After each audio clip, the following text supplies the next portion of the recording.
Hello friends.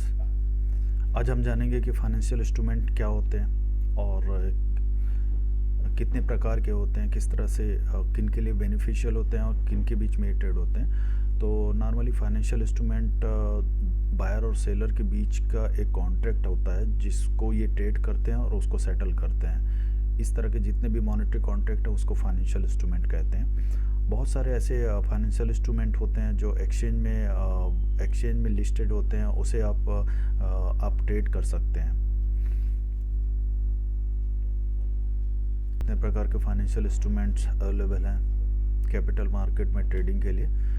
पहला तरह का जो फाइनेंशियल इंस्ट्रूमेंट है जिसे हम इक्विटी या स्टॉक्स कहते हैं, ये equities are the shares in ownership of a company and are one of the most traded financial instruments on exchange. ये एक तरह से ओनरशिप है जो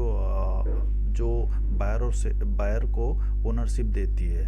आप जितने शेयर किसी कंपनी के आप परचेज करके होल्ड करेंगे, आप उतने शेयर्स के ओनर बन जाते हैं उस कंपनी के। और उसकी कुछ फीचर्स होते हैं जिसमें से आप स्टॉक्स और शेयर्स को आप बाई और सेल कर सकते हैं। इसमें लिक्विडिटी बहुत अच्छी होती है, इसमें डिमांड और सप्लाई होने की वजह से इसमें वॉलेटिलिटी बहुत अच्छी होती है। दूसरे तरह का जो हमारा फाइनेंशियल इंस्ट्रूमेंट होता है जिसको डेरिवेटिव्स बोलते हैं। Derivatives are the financial contract set between two or more parties that derives their value from underlying assets such as currencies, stocks, index, commodity, interest rate, etc.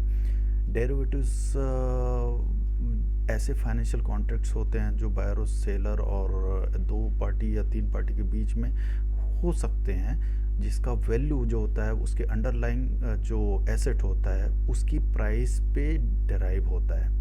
और मोस्टली डेरिवेटिव्स जो होते हैं future and options होते हैं, जिसके बारे में हम और आगे के क्लासेस में हम उसको समझने की कोशिश करेंगे। डेरिवेटिव्स कॉन्ट्रैक्ट जो होते हैं उसमें प्री डिफाइंड क्वांटिटी होती है, लॉट साइज होता है। लॉट साइज स्टॉक्स में भी होता है, कमोडिटी में भी, इंडेक्स में भी, करेंसी में भी, बॉन्ड्स में भी होता है। तो इस तरह से लॉट साइज में ही ट्रेड होता है और ये एक प्री डिफाइंड जो प्राइस होती है उस पे और स्पेसिफिक डेट मतलब एक्सपायरी के दिन के लिए ये ट्रेड होता है।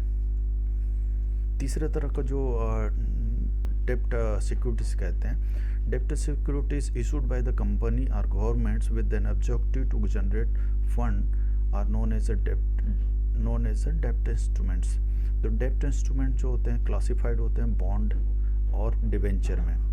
तो नॉर्मली जो बॉन्ड्स होते हैं वो गवर्नमेंट, सेंट्रल गवर्नमेंट हो या स्टेट गवर्नमेंट हो या लार्ज कॉर्पोरेटिव्स हो, ये अपना फंड रेस करती है बड़े प्रोजेक्ट को बिल्ड करने के लिए। जैसे कि बड़ा सा पुल बनना है या स्कूल बनना है, डैम बनना है, कोई बड़ा सा प्रोजेक्ट के लिए फंड चाहिए। तो ये एक फिक्स्ड इनकम डेप्ट इंस्ट्रूमेंट जिसको हम बॉन्ड बोलते हैं इशू करती है पब्लिक से फंड को रेस करने के लिए। तो इसमें कुछ एग्जांपल्स अगर मैं बताना चाहूँ तो फ्लोटिंग बॉन्ड्स होते हैं, इन्फ्लेशन इंडेक्स बॉन्ड होता है, सोवरेन गोल्ड बॉन्ड होता है। इन सारे बॉन्ड्स में एक फिक्स्ड इनकम आपको मिलती है। डिवेंचर वो होता है, डिवेंचर में बड़ी कंपनियां, बड़ी कॉर्पोरेट होते हैं, वो फंड एक्यूमुलेट करती है बारो करके पब्लिक से, और ये अनसिक्योर्ड टाइप का डिवेंचर होता है जिसमें कंपनी अगर डूब गई तो आपका ये डिवेंचर भी डूब जाता है। तो इस तरह का ये अनसिक्योर्ड डेप्ट सिक्योरिटीज है। बॉन्ड सिक्योर्ड डेप्ट सिक्योरिटी है क्योंकि इसमें फिजिकल एसेट जो है उसके सिक्योरिटी के साथ मिलता है। ये फोर्थ नंबर का जो फाइनेंशियल इंस्ट्रूमेंट है जिसको म्यूचुअल फंड कहते हैं। अब mutual fund created by a contribution from numbers of investor in known as mutual fund. Mutual fund में बहुत सारे इन्वेस्टर अपना फंड डाल के एक फंड बनाते हैं। उस फंड को एक मैनेजर, उनकी फंड मैनेजमेंट टीम जो होती है उसको एक डाइवर्सिफाइड पोर्टफोलियो में इन्वेस्ट करते हैं। तो जैसे जैसा उनका जो डाइवर्सिफाइड पोर्टफोलियो का जो ग्रोथ उनका परफॉर्मेंस होगा, अकॉर्डिंगली एनएवी जो आपके नेट एसेट वैल्यू जो म्यूचुअल फंड की वो भी बढ़ती है। अगर उसकी एनएवी कम हुई मतलब आपका जो पोर्टफोलियो है उसने परफॉर्म कम किया या फिर नहीं किया, इस तरह से म्यूचुअल फंड भी ट्रेड होता है। इसमें सारा ऑपरेशन जो है वो फंड मैनेजमेंट टीम ही देखती है। फिफ्थ टाइप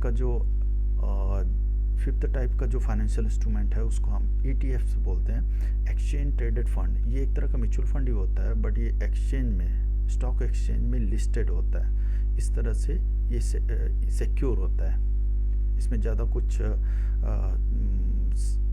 जिस तरह से हम स्टॉक ट्रेड करते हैं ठीक उसी तरह से एक्सचेंज से आप इस ETF को भी ट्रेड कर सकते हैं। अच्छा, तो कंक्लूज़न में मैं यही बोलना चाहूँगा कि आप अपने जो कैपिटल है उसको आप डाइवर्सिफाइड फॉर्म में रखिए। आपको सारा फंड एक ही स्टॉक में नहीं डालना है। आपको सारा जो फंड है, कैपिटल है, आपको सिर्फ म्यूचुअल फंड में ही नहीं डालना है। कई बार ऐसा होता है कि जैसे म्यूचुअल फंड में आपने कैपिटल डाल के बाई कर लिया, लेकिन मार्केट नेगेटिव परफॉर्म करना या डाउन ट्रेंड में चल रहा है, तो ये आपका म्यूचुअल फंड आपको लॉस देना शुरू कर देता है। तो ऐसे कंडीशन में आप फ्यूचर में भी ट्रेड कर सकते हैं। वहाँ पे आपको लग रहा है कि मार्केट नीचे जा रहा है, डाउन ट्रेंड पे है, तो फ्यूचर आप ट्रेड कर सकते हैं। स्टॉक्स में फ्यूचर ट्रेड कर सकते हैं, ऑप्शंस में आप ट्रेड कर सकते हैं। तो आपके पास बहुत सारे और भी इंस्ट्रूमेंट है जिस पे आप ट्रेड कर सकते हैं, या फिर आप उसको इन्वेस्ट भी कर सकते हैं वहाँ पे। और दोस्तों, आपको ये वीडियो अगर पसंद आया होगा तो लाइक करें, सब्सक्राइब करें और बेल आइकन को दबाना ना भूलें, ताकि आपको अगली वीडियो का नोटिफिकेशन आसानी से मिल सके।